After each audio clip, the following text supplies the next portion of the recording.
प्यारे दोस्तों, चाहे हम फैक्ट्री में मजदूर हों, ऑफिस में क्लर्क हों या किसी देश के राष्ट्रपति या प्रधानमंत्री हों या सिंहासन पर बैठे सम्राट हो, हर एक को तारीफ अच्छी लगती है। हर मनुष्य के दिल की गहराई में यह लालसा छुपी होती है कि उसे सराहा जाए। तारीफ एक ऐसी मानवीय भूख है जो अस्थायी है, और वह दुर्लभ व्यक्ति जो लोगों की इस प्रशंसा की भूख को संतुष्ट करता है, लोगों को अपने वश में कर सकता है। लोग उससे इतना प्रेम करेंगे कि दफनाने वाले तक उसकी मौत पर दुखी होंगे। इसलिए सामने वाला व्यक्ति चाहे जो हो, उसमें अच्छाइयों को ढूंढकर उसकी दिल खोल कर तारीफ कीजिए और मुक्त कंठ से सराहना कीजिए। आपकी सच्ची प्रशंसा लोगों से और बेहतर कार्य करा सकता है, उन्हें जीवन में आगे बढ़ने और सफल होने के लिए प्रेरित कर सकता है। आप सच्ची तारीफ से लोगों के दिलों और दिमागों पर राज कर सकते हैं। आइए एक घटना से तारीफ की ताकत को समझते हैं। एक दिन मेरी पत्नी मुझसे पूछी, मेरी कोई भी 5 कमियां बताओ जिन्हें सुधारने से वह बेहतर पत्नी बन जाए। मुझे हैरानी हुई कि आखिर मेरी पत्नी को क्या हो गया है। इस तरह का प्रश्न पहले कभी नहीं पूछी। बहुत आग्रह करने पर बताई, कुछ महिलाओं का व्हाट्सएप ग्रुप है जो जानना चाहती है कि उनके पति उनमें क्या सुधार चाहते हैं और महिलाओं की कौन सी कॉमन गलतियां पुरुषों को पसंद नहीं, ताकि उन गलतियों और खामियों को दूर करके एक अच्छी जीवन साथी बन सके। यह बात सुनते ही मुझे खुशी हुई और तुरंत मेरे दिमाग में कई ऐसे बात आ गई जिसमें मेरी पत्नी को सुधार की जरूरत थी। लेकिन मैं कुछ देर के लिए रुका और सोचा, मेरी पत्नी भी मुझे कई बातों की लिस्ट थमा सकती है जिसे मुझे सुधार की जरूरत थी। इसलिए मैं उससे बोला, मुझे रात भर सोचने का समय दो और मैं तुम्हें सुबह तुम्हारी कमियों का लिस्ट थमा दूंगा। मैं सुबह जल्दी उठा और लिखना शुरू किया, प्यारी पत्नी, मुझे तुम्हारी 5 कमियां नहीं मालूम जिनमें सुधार की ज़रूरत हो। तुम जैसी भी हो मुझे बहुत अच्छी लगती हो। हमारे बीच हुए नोक झोंक के लिए हम दोनों दोषी होते हैं, तुम अकेली नहीं।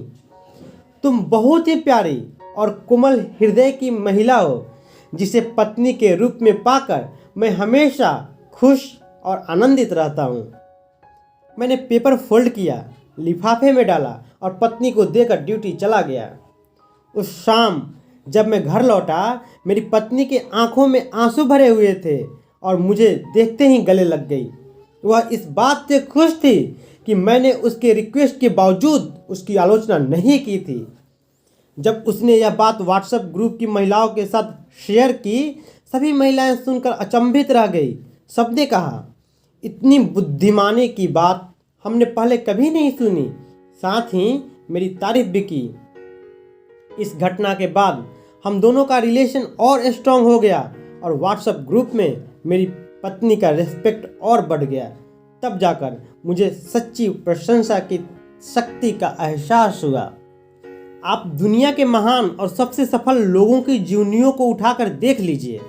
सब में एक बात कॉमन मिलेगी, वह यह है लोगों के साथ उनका व्यवहार करने की कला, किसी की भी आलोचना करने से बचना और सभी को प्रोत्साहित करना, उनकी सच्ची तारीफ और प्रशंसा करना।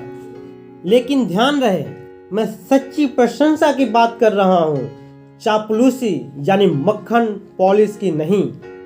चापलूसी समझदार लोगों के सामने सफल नहीं होती। यह उथली, स्वार्थी और झूठी होती है। चापलूसी दिल से नहीं बल्कि दांतों से निकलती है। यह स्वार्थपूर्ण होती है जिसकी हर जगह निंदा होती है। दूसरी ओर प्रशंसा या तारीफ दिल से निकलती है। यह सच्ची और निस्वार्थ होती है जिसकी हर जगह सराहना होती है। इसलिए अपने पर हमला करने वाले दुश्मनों से मत डरो, बल्कि उन दोस्तों से डरो जो तुम्हारी चापलूसी करते हो। यह सूत्र वाक्य भी याद रखें, हे ईश्वर, मुझे इतनी शक्ति दे कि न तो मैं किसी की झूठी तारीफ करूं और न ही किसी की झूठी तारीफ सुनने के लिए उत्सुक रहूं। इमर्सन ने कहा था, हर व्यक्ति मुझसे किसी न किसी बात में बेहतर होता है, मैं उसकी वह बात सीख लेता हूँ। हम अपने खाली समय में 95% वक्त खुद के बारे में ही सोचते रहते हैं। इसलिए खुद के बारे में सोचना थोड़ा कम कर दें और दूसरे व्यक्ति की अच्छाइयों के बारे में सोचें। जब भी और जहां भी मौका मिले लोगों की ईमानदारी से सच्ची प्रशंसा करें, दिल खोल कर तारीफ करें और मुक्त कंठ से सराहना करें। अगर आप ऐसा करेंगे तो आप पाएंगे कि लोग आपके शब्दों को अपनी यादों की तिजोरी में रखेंगे और जिंदगी भर उन्हें दोहराते रहेंगे। आपने जो कहा है वह आप भूल जाएंगे पर वे नहीं भूल पाएंगे। हंसते रहें और सबको हंसाते रहें। फिर मिलेंगे, तब तक मुस्कुराते रहें। Thank you.